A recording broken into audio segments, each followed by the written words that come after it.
Oh, I think we can go for it, Don. Thank you. Hurrah. So, good morning. Again, I echo Beth's thanks for making time. I'm looking to make sure I can share my screen.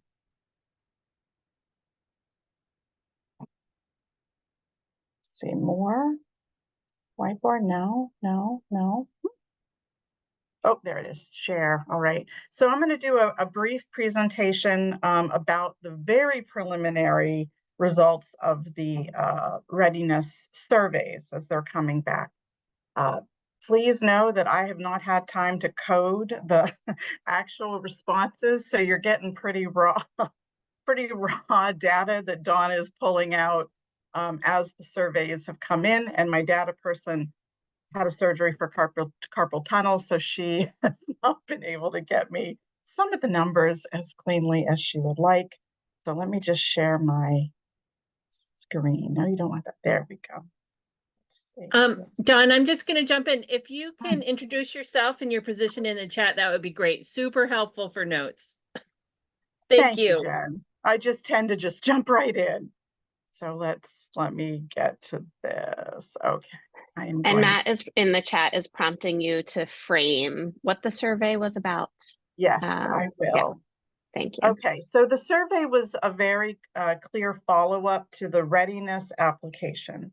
So we more or less took the readiness application and the questions that we asked there, and we, with a few exceptions, we transferred those to the survey. So if we were asking, for instance, what were you doing with this money? Were you using this for staff? Were you using this for mental health, facility upgrades? We were asking that. And then we had text boxes that were available to give us more information. And while we told people they didn't have to, we would really appreciate it and that it would help us communicate why this was so important to the field. So providers were also giving us sort of the demographic, their license number, how many children they serve in each category. So we've got some comparison data from the first surveys that they did for the application that they did to this final round. So the numbers of providers who participated in the entirety of the readiness program were 805. And we currently have 553 surveys returned, which is hitting around 75%, which we're thrilled about.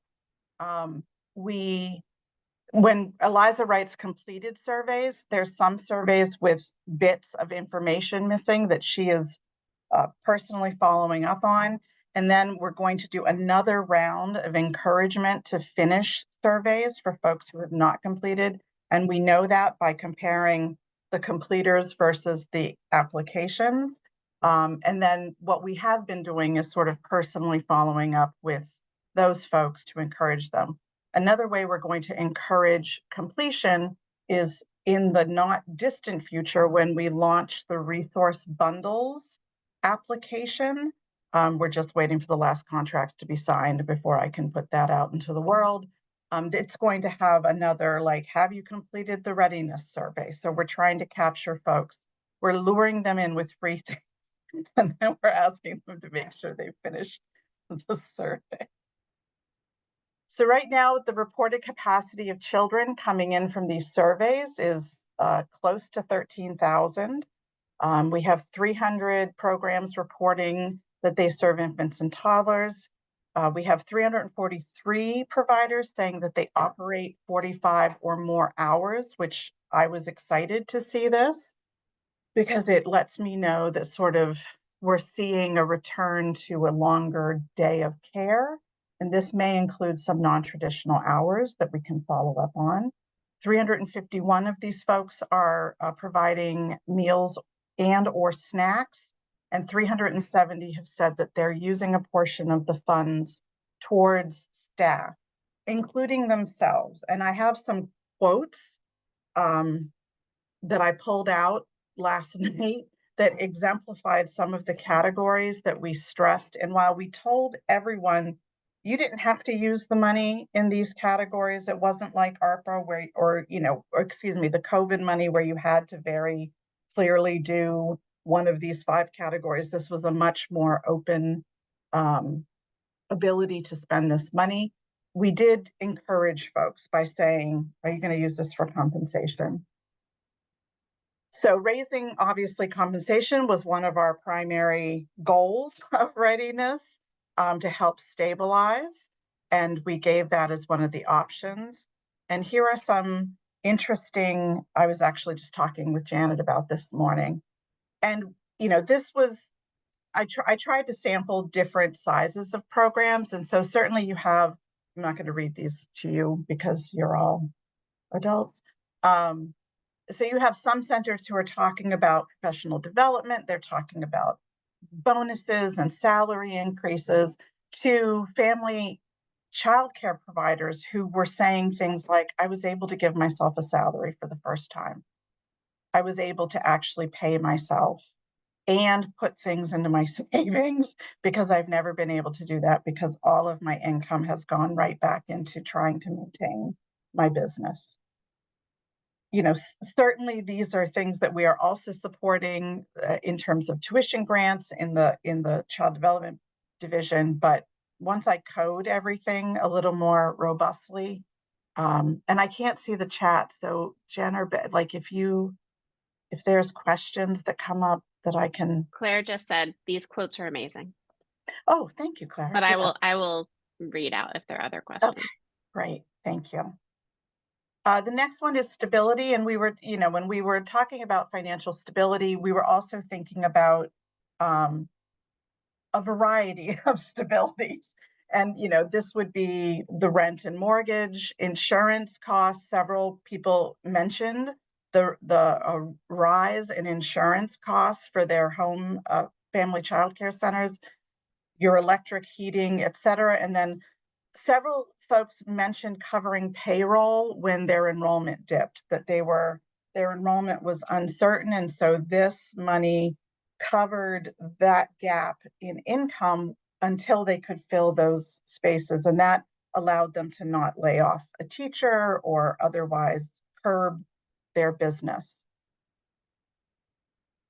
So, some folks were saying it covered my cost of my mortgage. One quote that I didn't pull out was somebody saying that I was able to pay all of my bills on time for the first time ever.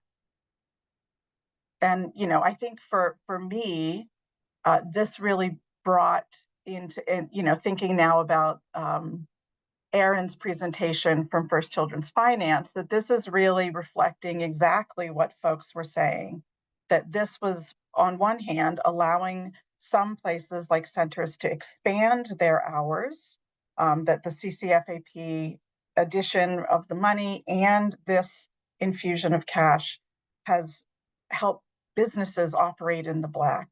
And then, of course, family childcare providers are saying, this allowed me to continue my business. I was thinking about closing. This really stabilized me and one person said, I was actually going to school for a different career. And this readiness payment program and the rising rates are what has kept me in this profession. I've been doing it for 15 years and I'm glad that I can keep doing it. Dawn, Yeah. Luann had a question if you know what the split between FCC and center-based programs were to the survey. I don't yet, but I will. Again, I got some of these results at like 5:45 in the morning this morning. So Eliza's she's going to divvy up those FCC versus center-based versus after-school slices once she has a little more time and we can dig in. So yes, we will have that, Luann. Matt has his hand up. Yeah, thanks. This is more an observation than Dawn. I'm not trying to put you in any sort of position where I'm asking you to respond. I'm just sort of swimming around in this and I'm thinking, okay, so this was a one-time thing, right? I think it's really interesting for us to think about from a policy level. It's sort of like what happened when during the pandemic, there was an increase in payments that allowed there to be a decrease in child poverty, and then the payments went away. And, so I think it's really interesting for us to think about, what does this actually mean, right? What should each of us in our different positions do with this? It's so great to see these responses. It's not surprising, right? It's exactly what all of us would expect to happen, but this is not a permanent policy change. This is a one-time thing. So what does this mean in terms of how do we react to it? Again, I'm Beth, I appreciate, or I guess it's Jen, I appreciate you're allowing us to react to this in a real-time basis, in a conversational way. I just can't help but think it's sparking all sorts of questions for me, what to do with this very interesting information, and what kind of ramifications it has. Again, Dawn, not expecting anyone from your position at the state to respond to that at all, but it's very powerful for me to have this reaction to, again, what's not really surprising kinds of responses. And I think, Matt, that once I finish coding all the responses, you're going to see very heavy themes that say, I would love to see something like this continue, like the state's financially supporting us. I think one of the other things that we're going to have to wait and see is what the CCFAP rate increases do, because that may equalize some of this. But I agree, it is powerful. There were moments last night as I was going through the responses that I just had to stop and kind of collect myself at some of the impact that this money has had, some of the very real impact, tangible. Okay, so let's see, quality. So lots of folks talked about investments in quality, and this would include materials, food, equipment, indoor and outdoor play spaces. So let's see. So, and this was again, I'm doing a cross between family, childcare, and center-based after school. So, lots of folks talked about materials. Many folks actually talked about providing clothes and boots and snow gear for their children to be able to go outdoors reliably in the winter. Many, and it's in facilities as well, talked about being able to upgrade and create outdoor play spaces that they hadn't been able to do in, one person said, 25 years. I've not been able to do this for 25 years. And you helped, this money helped us do this. So I think that we're seeing that, when folks are given the financial ability to do so, they are definitely investing in quality, be that materials, facilities, professional development, the whole gamut of quality. Then, and this is what I was, facility repair and upgrades. And this was one of the areas that, while I knew that it was happening, because frequently providers would call and say, is it okay for me to use this money to buy a refrigerator? Is it okay for me to use this money to replace my furnace? Yes, this is exactly, if this is what's going to keep you in business, if this is what's going to help you stabilize, then absolutely, because it directly affects the care of the children. If you don't have heat, you can't provide care. If you don't have a refrigerator that works, then being able to provide meals and snacks is very hard. So these are some examples. Some folks are, the one that really stopped me was the facility has lead paint in it, and I'm able to use this money for abatement. That was one of those where I just stopped and thought, oh, yeah, I suppose that there are certainly, childcare in facilities that have lead paint. Septic systems fail. In refrigerators,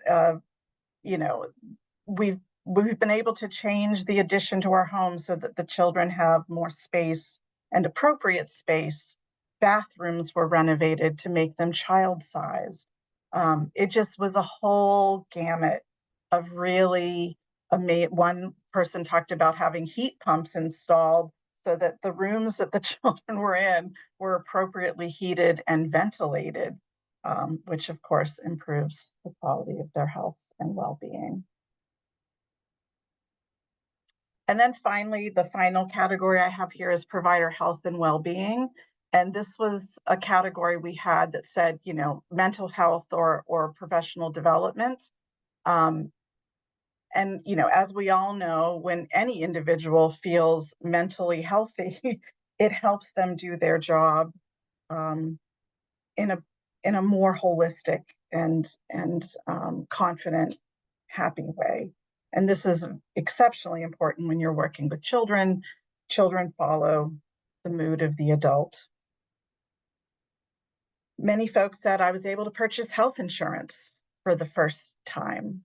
I was able to offer health insurance to my employees for the first time. It helped me pay, you know, it was an increase in my compensation after I had purchased health insurance for myself. I could pay my bills on time, which made me mentally healthier. The person who said I was able to hire an assistant so that I could go to my weekly therapy appointments, I felt like, yes, this is exactly what we need to support our providers, because again, their mental health is tied to their ability to care for children and their business stability. So, and furthermore, some centers were saying we've been able to give teachers more time off, more paid time off, or sick and personal days that we were never able to fund previously. So these are just some of the examples of folks who were talking specifically about their mental, physical health. And that was the end. I didn't want to do anything. Let me stop. Oh dear, how do I stop share? There you go. You don't need to see my ugly desk. So, you know, I'm happy to answer any thoughts or questions or comments about this. At some point, we will, probably later this summer, I'll have a more detailed and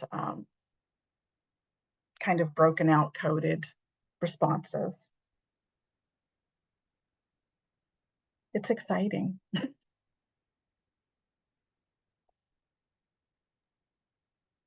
Thanks, Don. Other Yeah. responses? What are folks thinking? Don, I noticed somebody mentioned in the quotes the ease of the application process. Was there a lot about that piece? I'm curious. Yeah, actually, oh gosh, I'm going to say it's like 478 of the respondents said that this was administratively seamless. They were like, this was so easy. It did take me about 10 minutes. It was fine. And we know, of course, that the payments rolled out really predictably. We had worked all of that out. So yeah, folks were very enthusiastic. The ones who had answered that question, that this was an easy application, that was a yes or no. And, you know, did this impact, was this a positive impact on, we assumed everyone would say yes, but you have to give them the option to say no.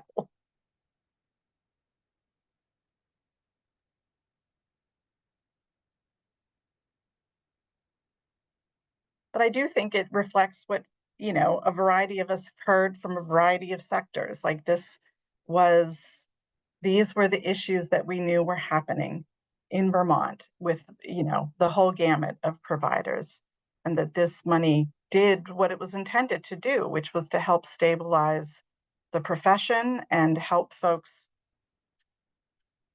take a breath and, you know, replace that ARPA money that was coming in, or the other money that was fading out.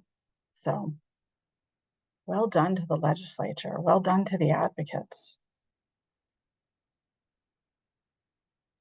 Don, I put it in the chat, could you remind us what the average amount of the payments, what the average amount was? Yeah, it really varied. We had some payments that were like per month were like a little over 1,000, and that would probably be very small homes, to payments that were about $48,000 to $50,000 per month. So that was an aggregate, you know, times 6. So for how many months? For 6 months. So some places got $300,000.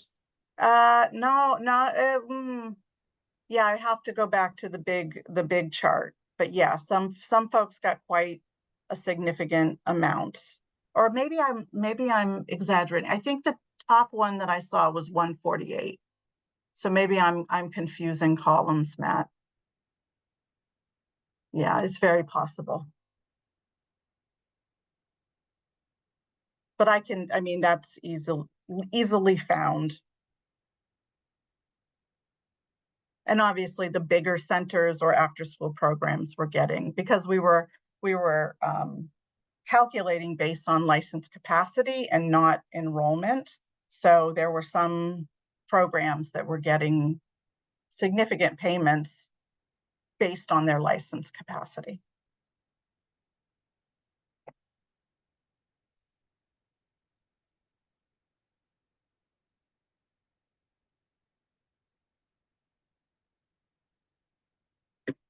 Sorry.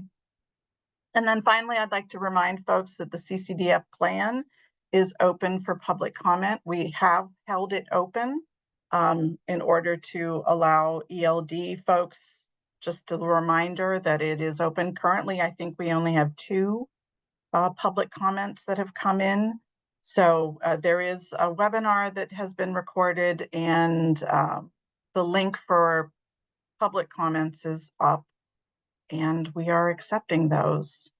And then once we get those, we will respond to the ones we have, and then we've got to get this plan into the feds by June 30th.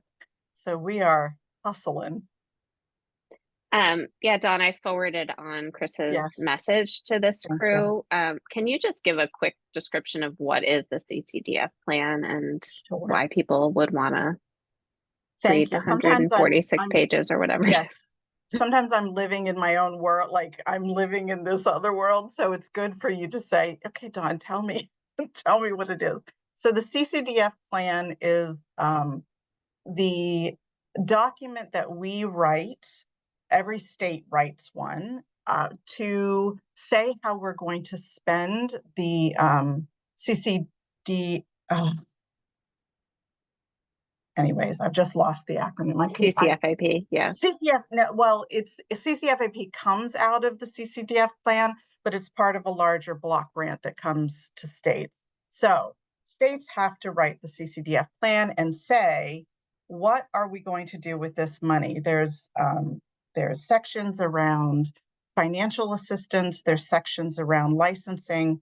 We're kind of attuning to what the feds, the OCC, the Office of Child Care are saying are the rules and priorities.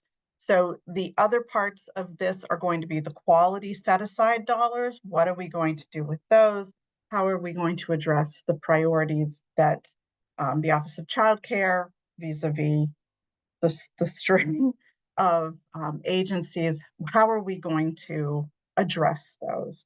And then the plan is in effect for close to 3 years. At the end of that 2-year cycle, we have to rewrite for the next 2 to 3 years. And we get monitored. They come and visit us and they look at all of our documents to say that, yes, we're doing it. And this plan, there are so many acronyms.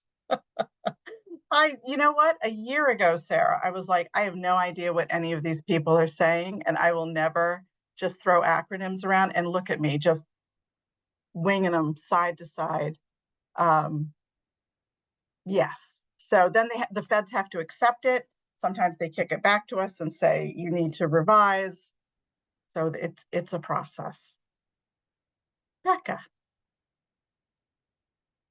I will admit I did not read the bajillion page plan, but the ability to watch the recording was really wonderful. Thank you to all who made that an option. That was inaccessible when I needed it to be accessible.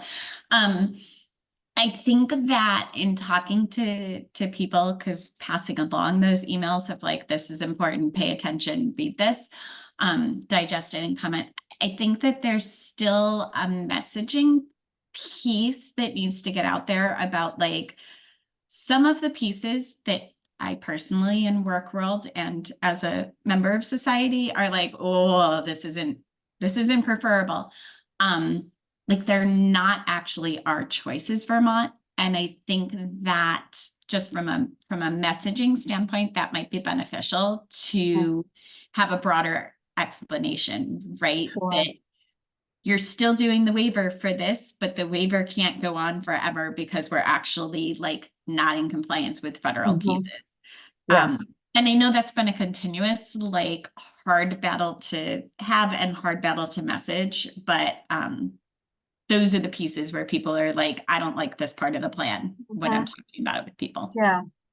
No, I agree. And it's a hard balance because we know we're not in compliance. The feds know we're not in compliance. We have to write a plan to come back into compliance because at a certain point, not being in compliance equals a deduction of the overall amount that we're going to receive as a state. So it is, we are motivated to make those, or at least to try to affect those changes. And as you all know, it isn't CDD standing, alone. Like there are other agencies that we have to coordinate with for many of those changes. And so it's a matter of getting all of those folks together and working out policies and procedures so it can be a slow process.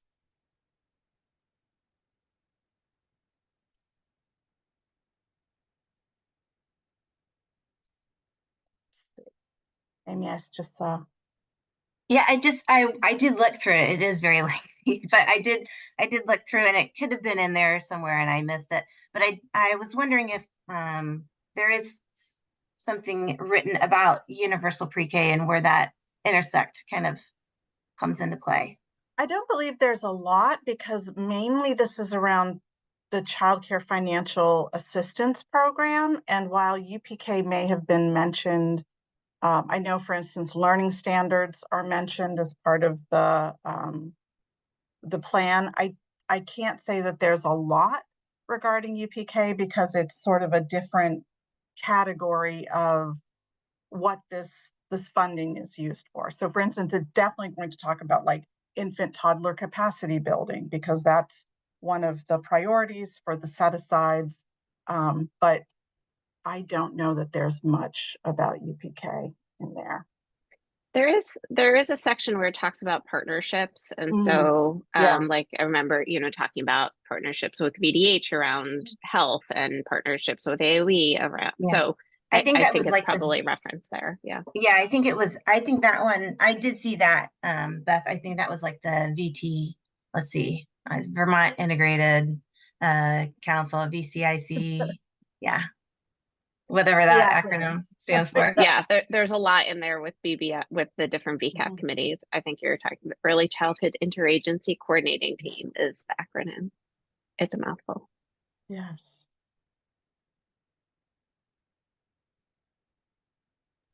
Well, I don't want to take more time. Go ahead. No, I was just prompting if there are any last questions around the report. So if you've not yet commented, there's still time. The search function is your friend. That's what I did. Look for certain keywords. All right. Well, thank you.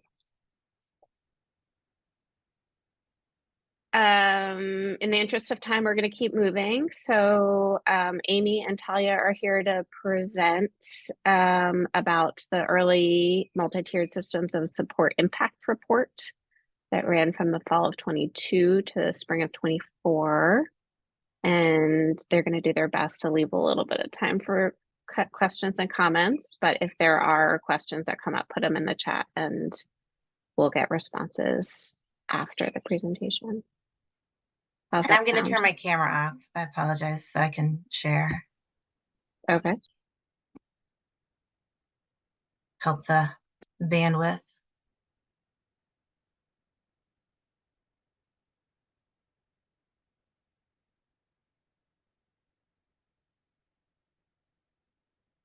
Is it? We're good, Amy. Is it showing the main screen or is it the one with our notes? The presentation. We're okay. Great, Yep, great. we're good to go. Thanks. All right, I'll Okay. go ahead and start. Good morning, everyone. We appreciate your time as we share our early MTSS impact report with you all today. My name is Talia Garcia, the early MTSS coordinator for the Agency of Education on the early education team. Today, I will be presenting alongside Amy Murphy, who will introduce herself on the next slide.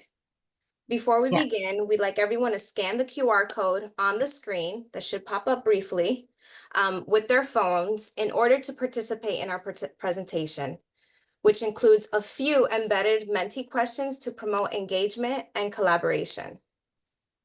You will see the full presentation on your cell phone, but your primary focus should be on the computer screen. We will let everyone know, and also Menti will let you guys know when to engage with any questions on your cell phones. So we'll give everybody a minute. If everybody could share a thumbs up on the screen once you guys are ready to go. Thumbs up coming in. I see them Thanks, coming you in hot. guys. Coming in hot.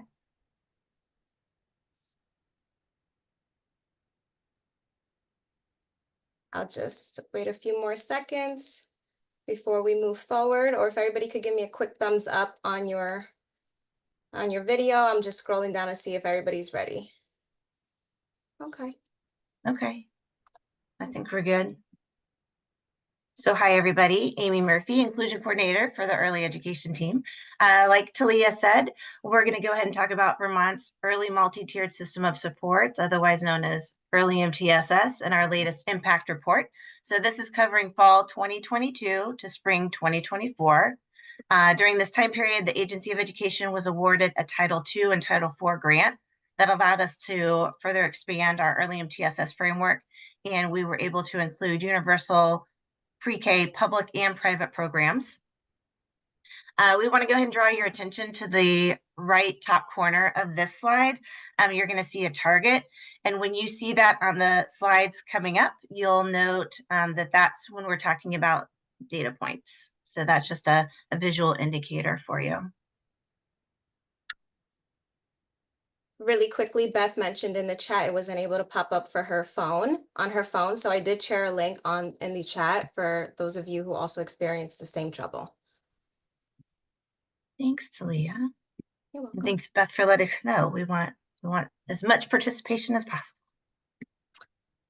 Okay, so some accomplishments that we're going to be focusing on in this report. We've had some teacher feedback surveys reaching nearly 600, with over 1,000 total feedback surveys received from those who participated in the trainings that were offered. We were able to successfully integrate early MTSS and pyramid model concepts in 17 out of 18 of our chosen implementation sites, with the support of system and practice-based coaches who logged over 21,000 minutes during this grant. And then we have 8 classrooms who are currently at fidelity of practice. And then finally, Vermont was able to establish an early MTSS state leadership team with 4 essential work groups that are shown to be needed for high fidelity, scale up, and sustainability of the framework.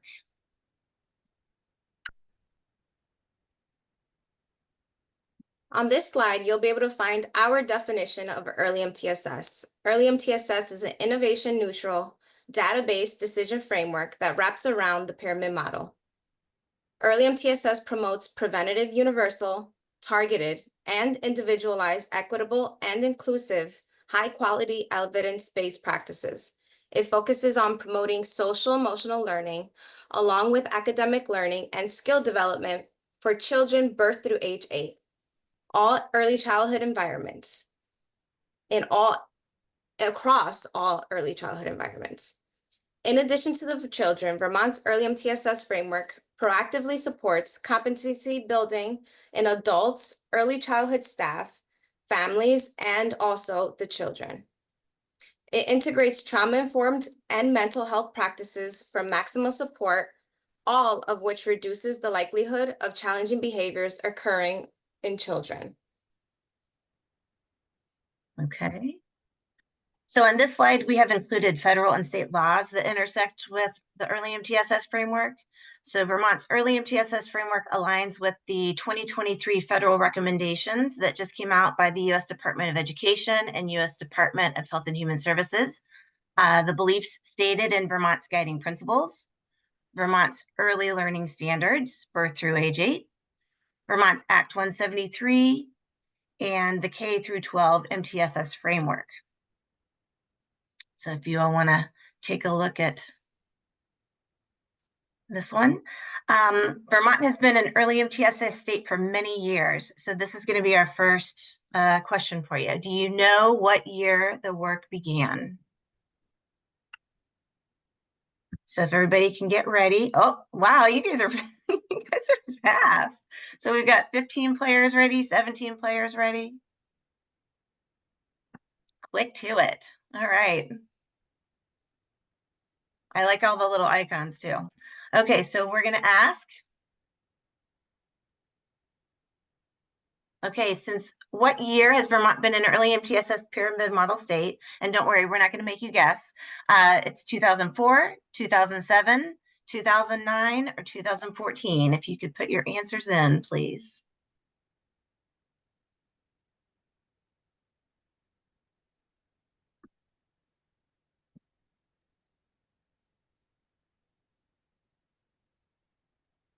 All right. So Wow. great. Overwhelming. Yep. Most of you got this one. Let's see. We have a leadership board though. So 7 years since 2007. That is correct. And there you are listed. Ooh, so it looks like Clippy and Elsa are pretty neck and neck, only 2. So you all are really close. We'll see. Okay, so Vermont has been an early MTSS state, like we said, since 2007. All the work to date has been grant funded, regardless of state mandated laws that early MTSS intersects with and supports. So that's just something to consider. Okay, great. I'm loving the participation. Yes, we appreciate that. Here we have a visual displaying cohorts 1 and 2 implementation sites, which were funded by the Title II and Title IV grant. Cohort 1 and 2 consisted of 7 public and 11 private UPK programs. So if you want to get a chance to look at the map, all the programs that participated. We did try to cover, or I guess we could say we took into consideration geographic variety in the environment. So we were trying to look at different locations throughout the state, and then also what type of programs. So family child care home, child care center, public program, etc. On this slide, I'm just going to focus more so on the fidelity measures that are embedded within the early MTSS framework. So the early MTSS database framework is unique because it utilizes fidelity measurement tools at all 6 levels of the framework. Early MTSS also has a 2-prong approach. So it's not only focusing on the fidelity of the practice, but also building on key elements within the system to ensure scale up and sustainability throughout. Fidelity measures ensures for fully implementing the processes, procedures, and practices as the framework intends to. So that's really where the word fidelity comes from. And on the next slide, with your participation, we'd love for you to share some other fidelity measures or what fidelity measures you also have worked with currently or in the past. And just to go off of what Talia is saying, so not everything listed on here is a fidelity measure. These are all measures and tools that we look at through at each level, but within each of these levels, there is a fidelity tool listed. So, okay. So which of these fidelity tools have you used? So we've got the Teaching Pyramid Observation Tool or the Teaching Pyramid Infant and Toddler Observation Scale. We've got the class, which some of you, that's something that is being promoted throughout all of our programs right now. The Inclusive Classroom Profile, ICP. And then the, I'm trying to remember what I'll have to look on the previous slide, the SSIS. So that's the let's see, social skills improvement system. So yep, class. We thought that class would probably be an overwhelming choice of a fidelity tool, and then the teapot coming in second. Okay. Thanks, you guys. Again, we appreciate that participation.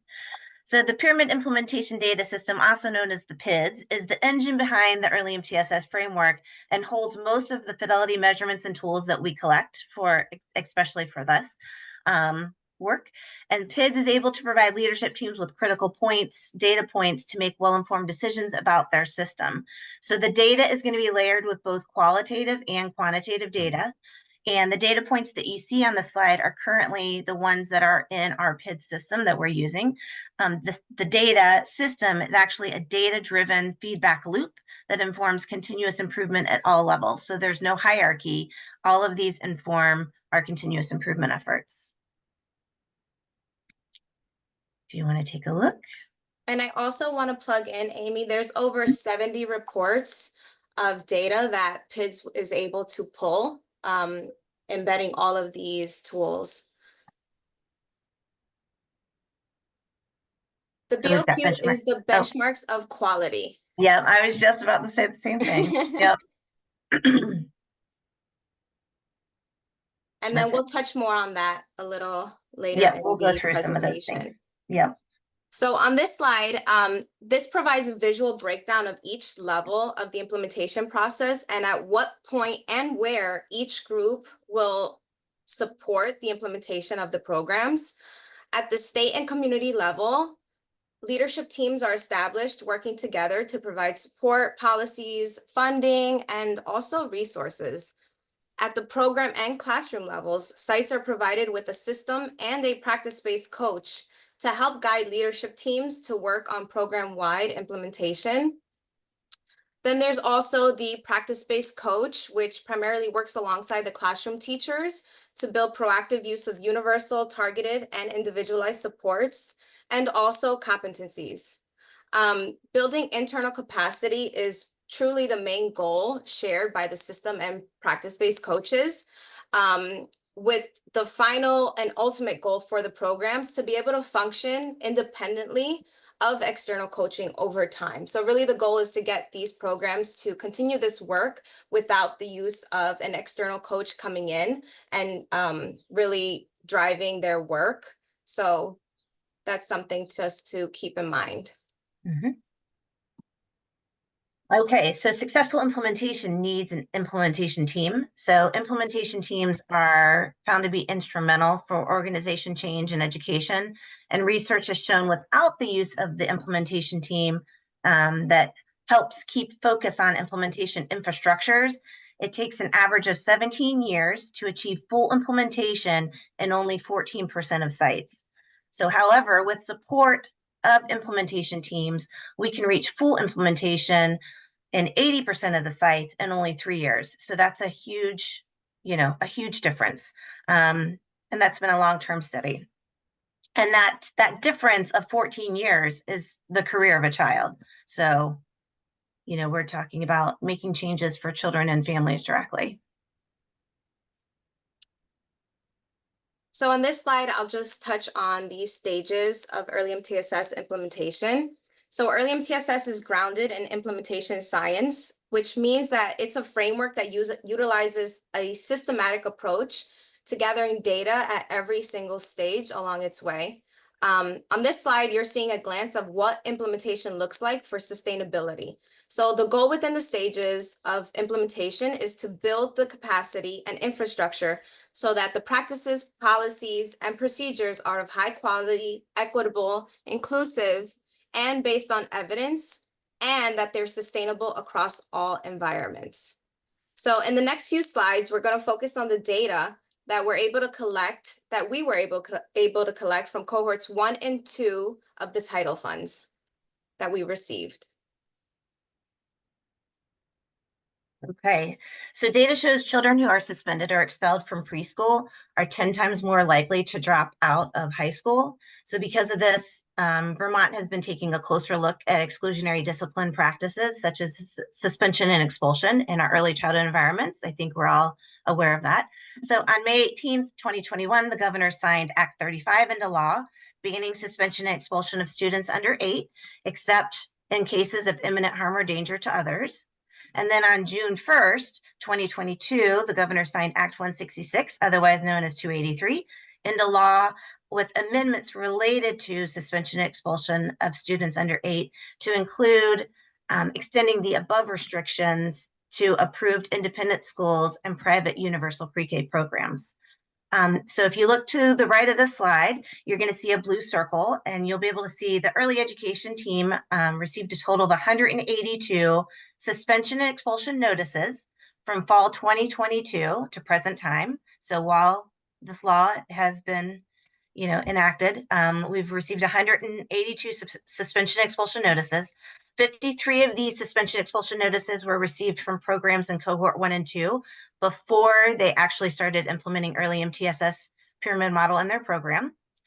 After 1 year of implementation, the suspension and expulsion data reported by the 2 cohorts is the reason why we actually believe in this framework. So we're gonna share this information. We're excited to share this information with you, but we're gonna ask for your participation on the next slide. So if everybody get ready. This is exciting. Well, I'm excited.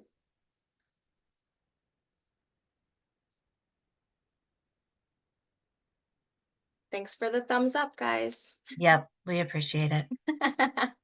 Okay, So so cute. starting with 53, how many suspension expulsions do you think cohort 1 and 2 reported after year 1 of implementation of early MTSS? So again, we're not going to make you guess. We'll give you some answers to choose from: 0, 7, 14, or 18 reported suspensions and expulsions.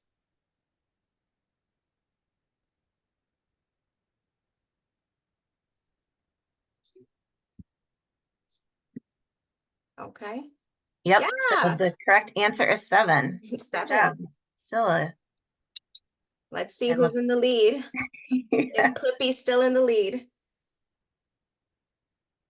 Elsa and Meg are tight. Oh, and Tiger Elsa Baby. on top.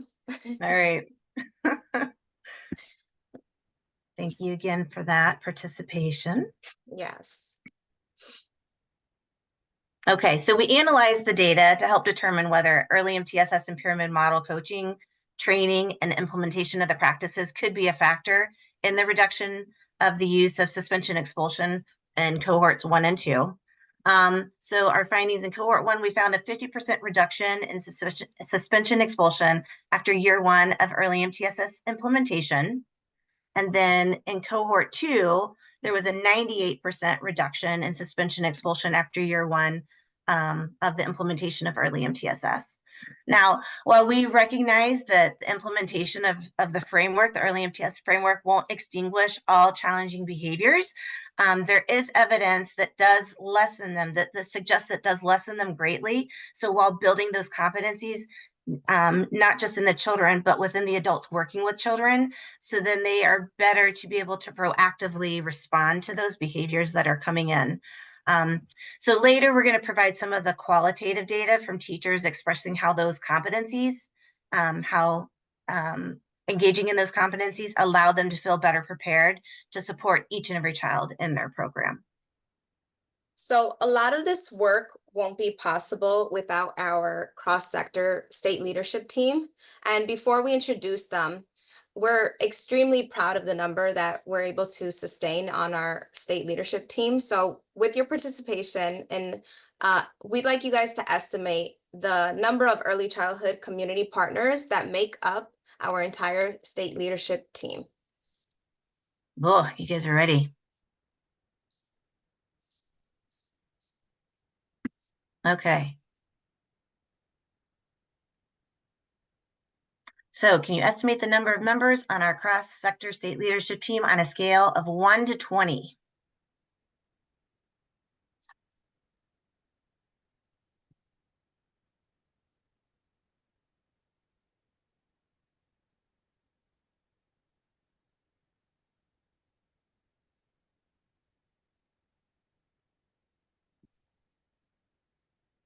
I'm excited to see if anybody got it. We had some good guesses, that's for sure. Yeah, really close, actually. Close, yep.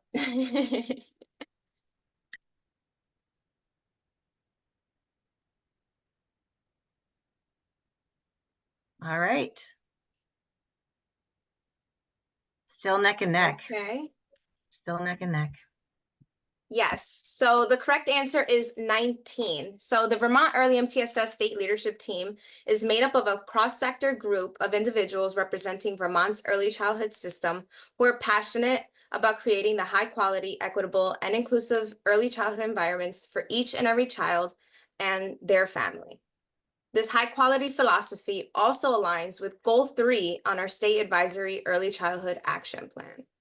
The State Leadership Team is an interagency group that is responsible for primarily planning, monitoring, and advising on the initiative, including funding support, policy initiatives, evaluation, database decision-making, training and coaching, the site selection, and also public awareness of early MTSS. You can see the different areas of representation that are on this slide. So I'll give you guys a second to take a peek at everyone who's on our team. And if there's, I was gonna just say, if anybody notices something that's missing, please reach out to us, because it's not something that's fixed. It's a ever evolving leadership team. So Yeah, and we encourage, more mhm. members. We want voice across, we want representation across the early childhood system. So to support our state leadership team, together we complete a benchmarks of quality, which was a question in the chat, also known as the BOQ. So on this next slide, we're able to discuss what and how the BOQ supports our work in supporting programs implementing early MTSS. And thank you, Meg. I did see that you plugged that into the chat. So you gave everybody a heads up before. That's great. Thank you. Okay, so this is a graph of the state fidelity tool, like Talia was saying, the early MTSS state benchmarks of quality. It includes the essential key areas or critical elements for a state system. And each area actually has indicators within it then to help the state leadership team work towards fidelity of that indicator. So as you can see on the graph, this represents work that has been occurring for the past 14 months. The blue line that you'll see represents the initial baseline rating from March of 2023 by the state leadership team members. And then the orange line is the rating from members as of April of this year. So we took a second rating. So if everybody wants to take a moment. You'll see on the graph that it's broken down. Ratings are 0, 1, and 2. So 0 not in place, 1 emerging or needs improvement, and then 2 in place. So this is a continuous improvement, and we are, since we are kind of starting with some improvements room for improvements, we are emerging. We've made some growth in the past 18 or 14 months. So now we're going to go ahead and transition to coaching data. But again, we want to hear from you. So do you feel that coaching is an important factor in sustainable implementation of practices, policies, and procedures? So let's go ahead and consider. Do you think coaching is beneficial to ensure fidelity and sustainability of practice, policies, and/or procedures? So it looks like we've got some responses.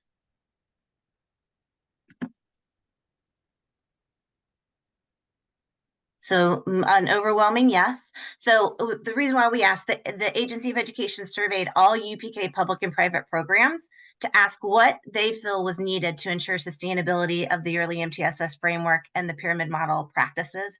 Out of 86 responses, 50 wrote coaching. So it's definitely something that we've been hearing. Yeah, so really our early MTSS participants agree with majority of the yeses. Site respondents were asked to share feedback about the support their program received from their external coach. The graph shows that respondents were largely satisfied with the external coaching support that they received, and also stated that the coaches understood their program's unique context because it's not a one size fits all.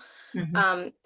85% or more of the respondents indicated that external coaching was effective in delivering support for early MTSS, displayed professionalism, and displayed knowledge of early MTSS, quote, to a great extent.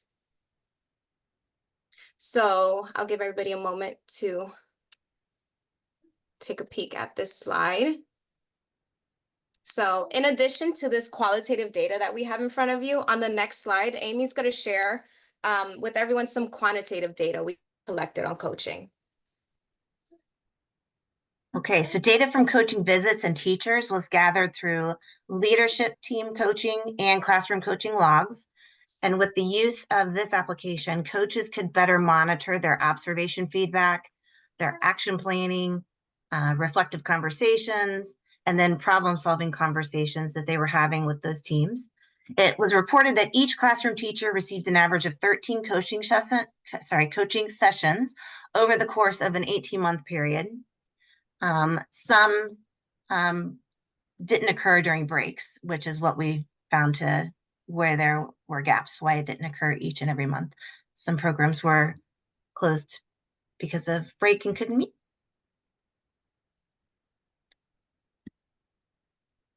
And then just on the slide, it also talks about towards the left side, you know, some of the topics that were included in conversation.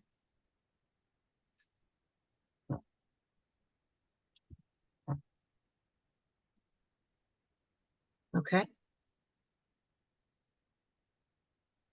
So for each cohort, the system coach worked with the program leadership team to help utilize their local benchmarks of quality fidelity tool, the Early MTSS System Inventory. So the system inventory is specifically for the UPK programs. So we had the state level benchmarks of quality, and this is the program level benchmarks of quality. So this is really what the programs are working on. And it's similar with different key elements from the state benchmarks of quality.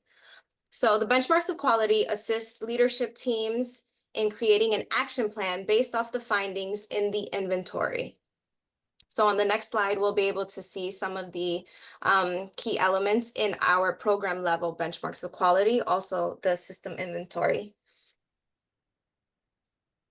Okay, so this graph shows the overall averages for each of the key elements listed in the system inventory for cohort 1 and 2.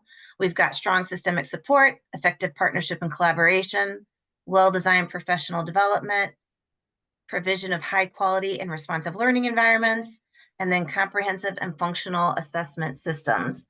So similar, like Talia said, similar to the state benchmarks of quality, the system inventory is going to have a scale, which one's 0 to 3, 0 representing indicators not in place, 1 developing or emerging, 2 meaning implementation is occurring, and then 3 being at a sustainable practice.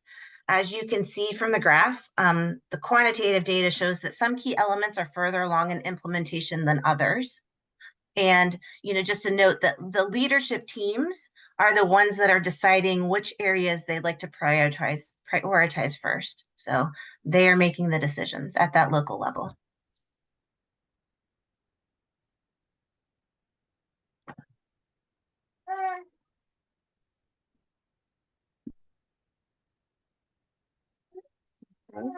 Okay, we'll go ahead and switch.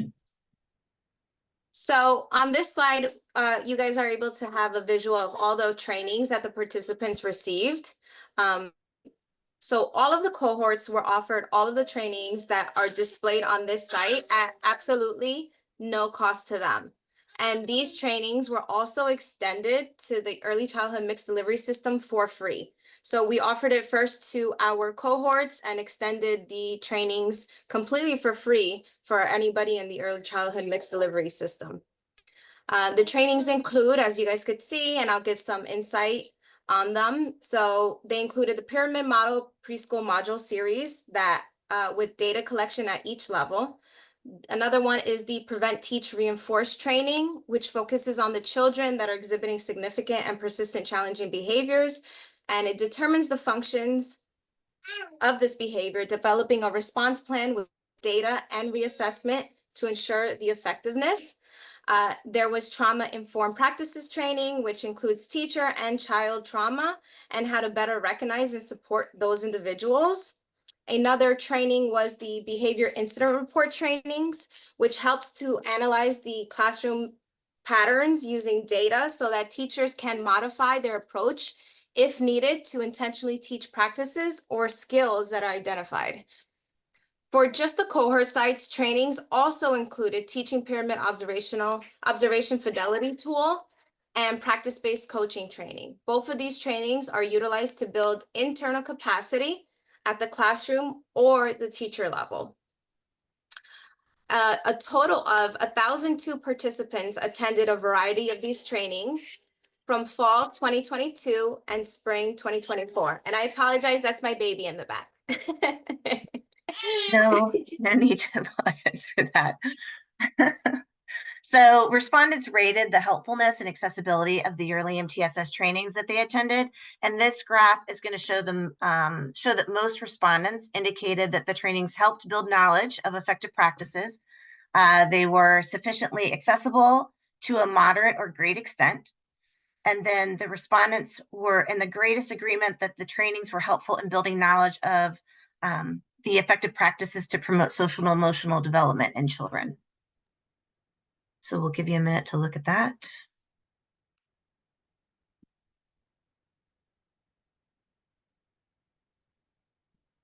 Okay.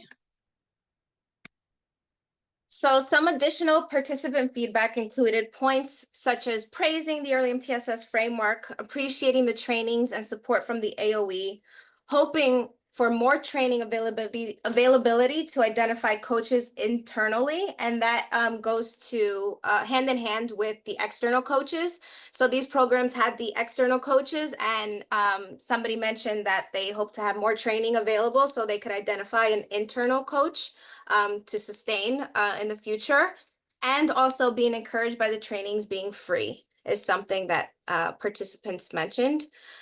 The most highly desired feedback from these cohorts at the classroom level was the Teaching Pyramid Observational Tool, which is also known as the TPOT.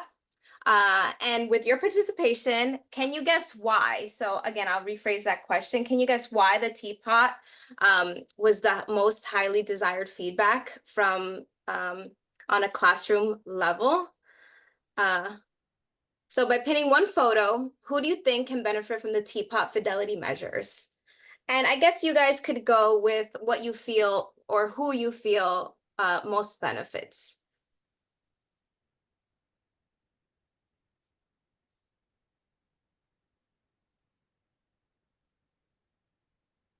So we see some for families, we see some for teachers, we see some for children. I would say the overwhelming amount is children right now. We've got one for related support staff and or related service providers and support staff. Great. Okay. So if some of you had a hard time choosing just one, it's because you were right. And it's also because everyone on this slide benefits. So every professional in the classroom, every child and their family are positively impacted by the TPOT. And on the next slide, Amy will share why. So the Teaching Pyramid Observation Fidelity Tool measures how well adults are proactively implementing those universal, targeted, and individualized social and emotional competencies and routines across all or competencies across all routines and activities. So fidelity is actually achieved at 80% reliability because evidence shows that 80% practices are occurring consistently across all routines and activities. So as you can see on this graph for cohort 1, there's an increase of 13 out of 14 practices. So this data, when we're looking at this data, it's going to tell us that continued coaching could focus on developing individualized interventions, supports, and response plans for those with a larger gap in skill, because that's when we're looking at the graph, that is one area that looks like we could start directing at needs improvement. So we'll give you a second to look through the inventory key, just at the different, the practices that they cover.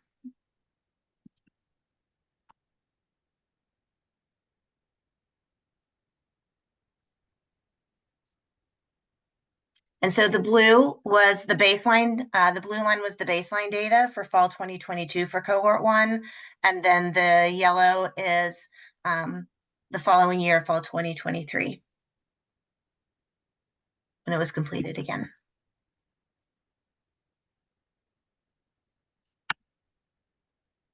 Okay, last question for the competition. So as seen on the previous slide, can you recall how many key practice areas actually are included within the teapot?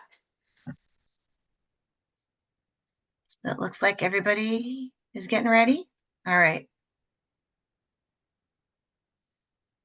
So again, the teapot contains how many key practices? We've got 10, 12, 14, 15. What is your choice?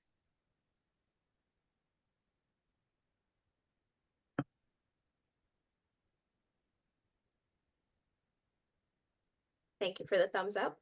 Mhm. Okay, great. 5 of you. Let's see who's in the lead. Or who wins, right? This is the final one. Who takes the trophy? Takes the gold. Tiger Oh, Baby. Tiger Baby. Way to go, Tiger Baby. I know. Great. Yeah. So some of you got it right. That's awesome. So as a reminder, the teapot contains a total of 14 key practices. And as you can tell by looking at this quantitative graph, similar to cohort 1, cohort 2 shows an average of improvements in all 14 key practices. So we saw that the area with the least growth was actually the teaching behavior expectations. So this just basically tells us it requires ongoing improvement for the future, but we're really confident that we'll see progress in this. So connecting with families is a key area within the teapot. So on this slide and the next couple of them, we will look at some qualitative and quantitative data that includes families. At every tier of the pyramid model, practitioners and programs should consider what strategies might be used to welcome and support diverse families, create opportunities to learn from families, strategies for partnering with families to promote child outcomes, and also providing the supports and services that families might need to support their child's skill development. Following the implementation of early MTSS pyramid model frameworks in cohorts 1 and 2, families were asked to reply to a survey regarding how they felt that their programs had improved since actually embedding early MTSS pyramid model framework in their programs. The next 2 slides will demonstrate how families feel about the pyramid model's implementation in their children's programs based on the 34 families who answered the survey. Okay, so family engagement questions included whether the program teachers provided information on social and emotional supports to the family, whether teachers worked with families who had social and emotional development concerns, and whether teachers shared info on that family's own child's individual social and emotional development. So the graph is going to show a very high percentage of strongly agree and agree in all areas that teachers are communicating, which is fabulous. You know, again, though, as we strive for continuous improvement and sustainability, we would, you know, if we were on this team, we would be taking a closer look at the number 3 question to see how we could develop a more consistent process for communication and data sharing. But this is why we collect the data, and this is why it's helpful. So we'll give you a minute to look.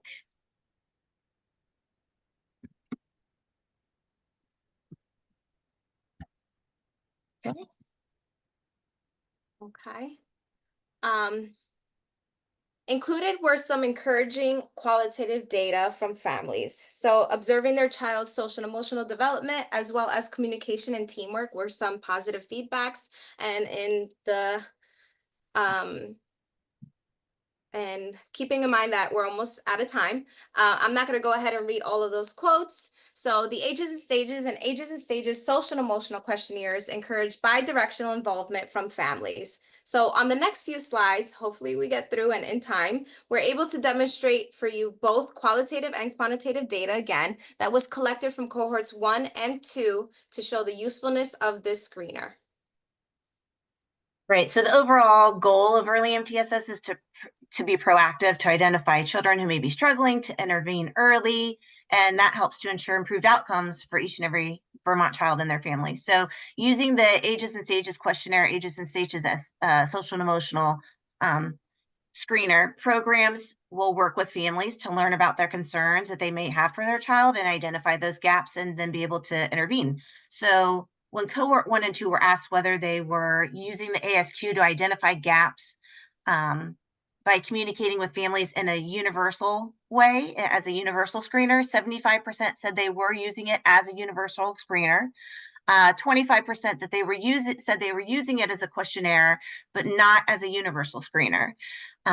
So with that information, that we then asked, do you feel that this is helpful, regardless if you're using it as a universal screener or when you have concerns about a child? And 100% agreed that the ASQ and the ASQ-SE was an extremely useful tool.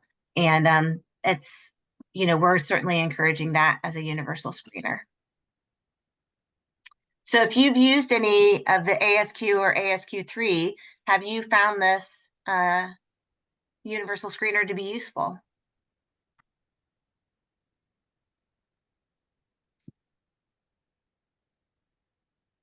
And we anticipated you would say an overwhelming yes as well. Free in Vermont, everybody. It's free for programs in Vermont. So we've been definitely working with Help Me Grow to help support that initiative.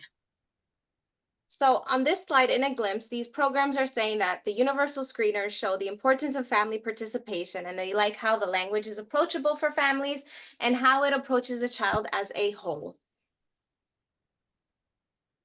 And then we'll make sure that you get these slides and you can read through. Yes.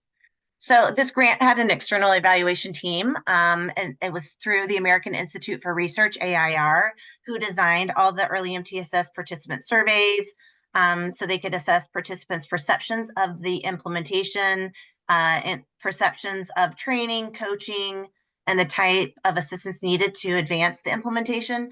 So qualitative data came from leadership teams, and included thoughts about how the overall framework was helping them. So an example, our participation has given an infusion of energy and renewed commitment to continue our important work to build school community that's committed to equity and inclusion and belonging that meets all learners. Many of the teachers in a program said that one quote was, many of the teachers in our program had education degrees, but shared they did not know how to teach social emotional skills to toddlers and preschoolers. But once they began the process, the early MTSS process, training, coaching, they noticed a shift in their behavior in their classroom and their confidence, the teacher's confidence. Teachers shared that they had less stress and feel supported right from the start of the school year. And then finally, that the trainings and coachings were invaluable, and they were hoping that funding would continue so that all programs could meet fidelity. We're almost done here. So, Delia, is this Yep, we know that great work is going on within the early childhood system. So the early MTSS framework only expands on those equitable and inclusive high quality practices that are being promoted, measuring them, and working to build capacity and an infrastructure in order to make them sustainable. So with your participation, what curriculum/program do you know of or use that complements the early MTSS framework? That's great. Yep, so conscious discipline, seed and sow, second step. Great. And we don't want these practices to stop. We encourage you not to think of it as like a one or the other situation, but to think of it as like an opportunity for these curriculums and programs to fit into the early MTSS framework hand in hand. So they really just complement each other. Mhm. Okay, so looking forward. So some things we're looking forward to this next year. We're excited to announce the title funding was extended one more year for cohort 1 and 2. So they will continue receiving coaching support until 2025, June of 2025. We'll also be adding 10 additional universal pre-K public and private programs, creating a cohort 5. Joining them will be cohort 3 and 4 with the award of the preschool development grant, VIPB5, which is already in development and in motion, and an additional Children's Integrated Services Early Intervention regional sites will start their cohort 2. So they, thanks to the award of the State Personnel Development Grant, the SPDIG, so they've already started this year as well. So the SPDIG and the PDG are going to allow expansion across Vermont's mixed delivery system even further. It includes partners from the Child Development Division, Children's Integrated Services, the Early Childhood Special Education field, and the Department of Mental Health. And the expansion makes the number of implementation sites over 50 across Vermont's early childhood system. Yep, and by the end of 2025, an estimated additional 600 classroom leads, assistant teachers, and paraprofessionals will have access to the pyramid model modules, which now also embeds the trauma-informed practices and individualized response plan building. These trainings help to build competencies and confidence in all adults, who in turn proactively provide high quality, equitable, and inclusive evidence-based practices to over 500 Vermont children and their families. So on the left side, you will see the different type of programs within our mixed delivery system that are participating. And on the right side of the slide, you will see a map of all the implementation sites in Vermont as of right now. So that map does not include cohort 5 yet. And while you're looking, we're just going to add, basically since its inception in 2007, individuals have reported that early MTSS it's produced excellent results for programs, classrooms, teachers, families, children. Unfortunately, our work is far from being complete. The knowledge and response and skill necessary to guide social and emotional well-being of young children, we feel, is greatly under-acknowledged. And we will continue to expand implementation efforts across Vermont's mixed delivery system to support early care and education programs. We'd like to continue our partnerships with mental health, public health, early intervention, special education, and our community partners. We're going to continue to showcase the impact program-wide implementation has on an important solution to address exclusionary discipline, suspension, and expulsion across our early childhood system. And then finally, we want to continue educating about the importance of just providing funding, training, and coaching for program-wide implementation, as well as resources to families to really help them understand and guide their children's social and emotional development. So each and every child and their family in Vermont, we believe, can benefit from the strength of our collective collaboration within the early MTSS framework. So I will say, if anybody has questions or feedback they'd like to provide to us, I know that we're short on time, but that's our email. Please don't hesitate. We And also, really want to hear. Yeah, Go ahead. I see Alyssa's question in the chat. So right now, these programs don't have the internal coaching because they just started and we just had these external coaches. But now with cohorts 3 and 4 starting, we're encouraging it from the beginning. So we really didn't want to stress these programs, cohort 1 and 2, and try to say, you guys need this right away or building. So it was really just like a stepping stone for us. So now with cohorts 3 and 4, we're really encouraging that from the beginning. So at least they have that thought already, and they're looking to identify that person from the beginning. Right. So we're meeting programs where they're at, and then moving forward. They might not have, some of them have identified a person to be an internal coach to build that internal capacity, but they're still working with their external coach currently, especially. So if we didn't have the extension for another year that we just got granted, there were funds allocated so they could continue that work for another year, even if we didn't have the funding coming through that title. So the purpose was because some of the programs that started were starting with, nothing really in place. So we were building those efforts. So they have identified somebody. Some of them still need to identify a person that's going to be the internal coach, but they have been provided trainings. So even if they don't have the person identified, they've still been taking the practice-based coach training and the teaching pyramid observational tool training for that practice-based coach. So they could get that in their minds and work towards that goal. But again, they're kind of choosing what pace they're going at, because they know what their limitations are and how much they can focus. So it's a good question though. And I see Alyssa's hand is up.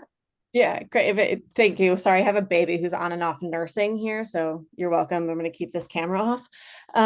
We are one of the things I was curious about. Thank you for that, and thank you for all of this. It was so rad to get to see and to see some data come in.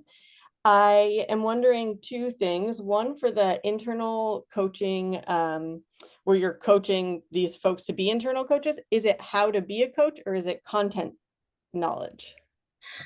It's both. Okay. So because it's both. It's coaching and the training on the practices, but then also coaching on how to be a coach, using that practice-based coaching. It was on one of the slides, but looking at observation feedback, looking at problem solving, reflective, those, I guess that's, steps within the practice-based coaching model. And it's something you've probably already seen because Head Start is using the same model. So it's not something that's just pyramid oriented only. So that's your typical, practice-based model, but they're getting both. Okay, cool. And then have there been challenges for folks around having the capacity to have an internal coach just with staffing shortages? I don't think that here's the bigger issue. It's not that they've been having a shortage of capacity. It's that sometimes people will leave and go to another spot. So we've really been trying, and this is what Talia was alluding as well. So for cohorts 3 and 4, instead of focusing on maybe one person to identify, to hold that knowledge, we're emphasizing to have multiple people, have as many people as you want in your program hold that knowledge. We don't have to look at just one coach. We could look at group coaching efforts. So there's again, depending on what the program is, what their unique needs are, where they're starting out, we can, kind of use that to differentiate how they're going about what they're going to do, but still keeping the fidelity of the framework, fidelity of the practice.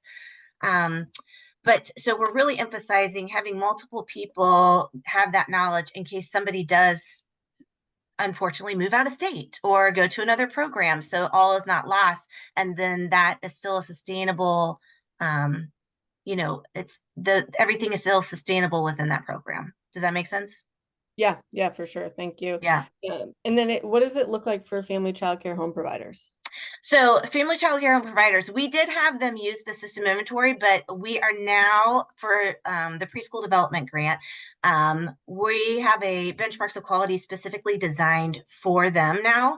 And it still is covering the key components, but we feel it's a little more accessible for those child family care homes because that's sometimes just one person.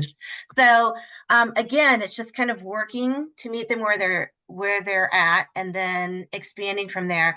I will say that we are really emphasizing the use of community partners within that environment as well. And some of them had not really considered that. And when I say community partners, we're talking about families, utilizing families on those membership teams with them. So that helps them hear different perspectives, get a different lens, and then maybe helps to drive their work, but not just, a family. There's other community partners, public schools, physician's office. I mean, it's really like anybody they want in their community that they feel could interact with them and help support. And you have that bi-directional communication going on. We encourage them to reach out and see if they want to, work together. So, and then it doesn't fall all on just one person. There's a lot of like Howard Center in Chittenden County, for example, that would be a great community partner to access for a family childcare home. The public school, other community centers out there, other community childcare centers. So, it's not just, we just don't want it to fall on one person. That's not the way it's set up. So I'm going to how does step the in coaching because work? we're at time. Yeah.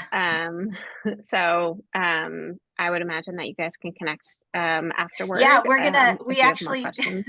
we do have something, some emails going back and forth for Connect. So we will talk more, Alyssa, for sure. Okay. So thanks to Leah and Amy. Super interesting. Thank you, everybody. Thank information. you, everyone. Yeah. Were there any other updates or announcements that folks wanted to share while we are together? While you think, I'll just prompt you that Early Learning and Development has a special meeting on June 27th as the committee is building policy recommendations for the State Advisory Council this year.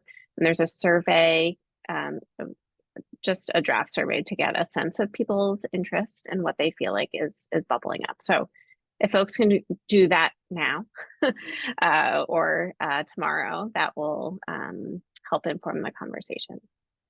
There's no ELD meeting in July as well. Any other announcements?